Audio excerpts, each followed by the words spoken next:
Renata Mikailionytė, grožio industrijos vilkė, nesibodė savo gležnų rankučių kišti į dirvožemį ir kapstyti savo gėlių dirželį. O dar labai įdomu, kad jinai su savo kaimynais vidury senamiesčio nusprendė pasistatyti kompostinę dėžę. Renata, ar nepaprašiau viską mesti į vieną konteinerį? Na kažkaip tai viską mesti į vieną konteinerį, žinant, kad visa tai susimaišo su miesto šiukšlėmis ir po to padvigubėjo tos šiukšlės ir bioatliekos, biologinės atliekos, jos teršia tas atliekas, kurias galime skirstyti. Nu, čia labai sudėtingai viską to pasakoti, bet iš tikrųjų tai viską, jeigu yra biologinės atliekos, kurios yra namuose arba yra, pavyzdžiui, lauke su želdinių priežiūra, tai tiesiog meti ir jos trešta, pūna ir gaunasi susitrešia, viskas susikompostuoja ir gaunasi tiesiog žemė. Pastatom dėžę. Pastatom. Padėsi? Aišku.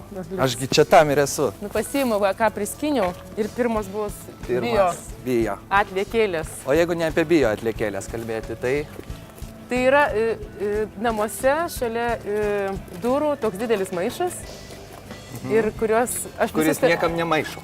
Nu, niekam nemaišo, gal seniai estetiškai ten per daug atrodo, bet man kažkaip, žinai, ir aš metame į tą maišą popierių, plastiką ir stiklą. Ir jeigu aš radau ką nors šiukšlių dėžiai, sakau, tai ką mes neskirstom? Ką mes neskirstom? Tai tokia griežta šiuo atveju. Taip. Nagi. Opa. Super. Taip. Volia. Volia. Žiūrėk, ką parodysiu. Nu. Opa. Žiūrėk, opa. Opa. Opa. Opa. Štai taip. Viskas labai paprasta, kaip matote. Reikia tik noro ir... Komposto dėžės. Taip.